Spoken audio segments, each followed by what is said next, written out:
Each year on Divine Mercy Sunday, our gospel reading is verses 19 to 31 of chapter 20 of John's Gospel. It is, of course, the well-known scene wherefrom St. Thomas gets his nickname, Doubting Thomas. When the apostles tell him, "We have seen the Lord," Thomas infamously responds, "Unless I see the mark of the nails in his hands, and put my finger in the mark of the nails and my hand in his side, I will not believe." Many will hear today's gospel and simply think, "Ah, yes, Doubting Thomas," and sort of move on with a shake of the head, as if he should have known better than to doubt Jesus and his fellow apostles. And there may indeed be something to such a sentiment. However, as I have suggested before, to understand Thomas's reaction in such a simple manner does not appreciate the depth of the situation psychologically or spiritually on the human side, nor what God is trying to teach us through this episode. The fact that the episode even takes place should tip us off to the latter point. Do we really think that Jesus, the divine Son of God incarnate, just accidentally appeared to the apostles when Thomas wasn't present? As if somehow he didn't know that Thomas wouldn't be there? Of course he knew. What's more, he foreknew Thomas's reaction and the good it would do both him and us, reading about it today, for Thomas not to be present at his initial appearance. Thomas says, "Unless I see the mark of the nails in his hands, and put my finger in the mark of the nails and my hand in his side, I will not believe." We must ask ourselves, what goes into this response? If you're Thomas, how would you feel if Jesus appeared to the rest without you? Not so great. For if it's true, you've just been left out of one of the greatest events of human history by a man you've spent the last 3 years following everywhere. And therein lies another layer of psychological depth. For it was not long ago that Thomas showed a sense of courage, being prepared to follow Jesus back to Judea, even when they had just tried to kill Jesus there. When the other apostles protest, Thomas says, "Let us also go, that we may die with him." Maybe Thomas thinks Jesus feels especially betrayed by him for not following through and running away with the rest, and therefore has not forgiven him the way he has the other disciples, if he has indeed appeared to them. Even with all these ideas possibly running through Thomas's mind, these doubts about who Jesus is and his relationship with Jesus, there is another side of Thomas, a side which tells him, "I must see Jesus." You see, even in the midst of expressing doubt, Thomas exemplifies a desire for God's mercy and goodness, to be close enough so as to touch divine mercy. Like the woman suffering from chronic hemorrhaging who believes, "If I but touch his clothes, I will be made well." Even in the midst of doubt, Thomas believes, "If I see him and touch him, I can be sure of his forgiveness, of his abiding love for me."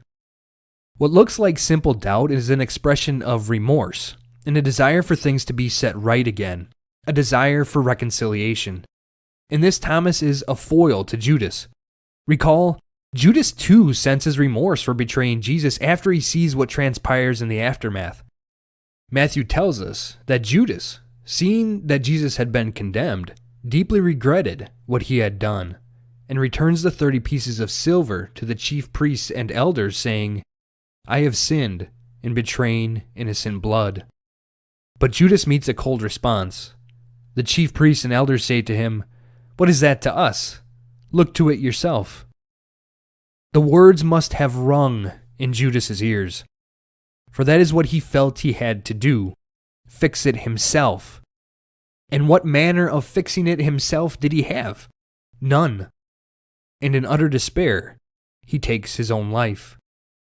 Not so with Thomas. Thomas sees a path forward. If Jesus has really arisen, Thomas holds out for divine mercy. He desires divine mercy. And it is precisely here, in all its brokenness and shortcomings, that Thomas's desire meets and harmonizes with the desire of God. In her diary, St. Faustina recounts that Jesus spoke to her of a mercy that burned within him, clamoring to be spent in pouring itself out upon souls. Jesus further added, as Faustina recounts in her diary, Distrust on the part of souls is tearing at my insides. The distrust of a chosen soul causes me even greater pain. Despite my inexhaustible love for them, they do not trust me. Even my death is not enough for them. Yet God's mercy is so inexhaustible that even when the eloquence of self-sacrificing love is not enough to move us, He meets us where we are. For Jesus knows how weakened our sin-sick nature is. He knows, as St. John tells us in chapter 2 of his gospel, Jesus did not need anyone to testify about human nature. He himself understood it well.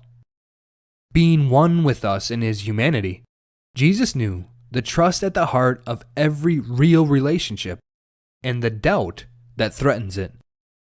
Thus Jesus, the incarnate mercy of God, has compassion on Thomas, and as St. Faustina's diary tells us, suffers Thomas's doubt just as much as Thomas did.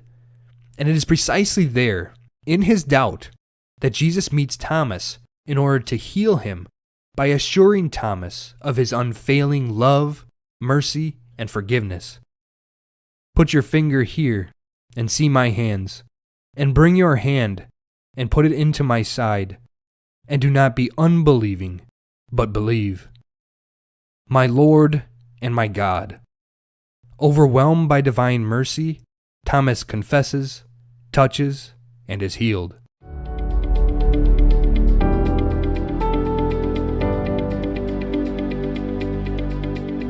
If you enjoyed this, hit that subscribe button and check us out at FRESHImage.org, where you'll find commentaries and articles on countless topics important for becoming the unique image of God you have been created to be. And be sure to check out FRESHImageMedia.com, our sister company, to discover Christian home goods and gifts deeply rooted in Scripture that you won't find anywhere else.